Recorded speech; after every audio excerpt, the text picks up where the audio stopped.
చిలకలూరిపేట కావూరు గ్రామానికి చెందిన నలుగురు ముఖ్య నేతలు వైసీపీని విడి తెలుగుదేశం పార్టీలోకి చేరారు. మాజీ సర్పంచ్ నాయుడు సురేష్ బాబు, గ్రామ ప్రెసిడెంట్ మద్దాలి అశోక్ బాబు, సీనియర్ నాయకులు శ్రీనివాసరావు, ఓబురి సాంబశివరావు పార్టీలోకి చేరారు.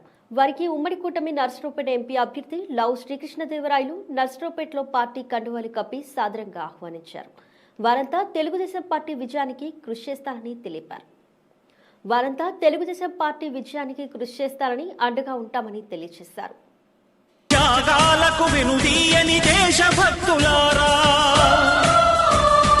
కదలి రండి తెలుగుదేశ కార్యకర్తలారా, త్యాగాలకు వెనుదీయని దేశభక్తులారా, నందమూరి ఆశయ రథ సారథ్యం మీరే, చంద్రబాబు స్వర్ణాంధ్రకు నిర్మాతలు మీరే.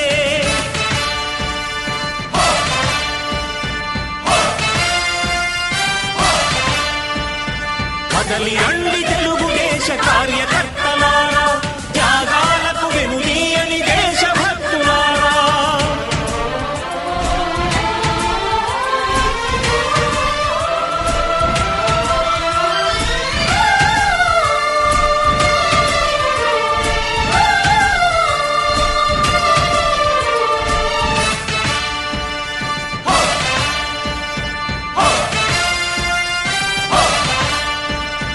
పార్టీకే అంకితమై పనిచేసే మీరు దేశంలో నిలిపారు మన పార్టీ పేరు.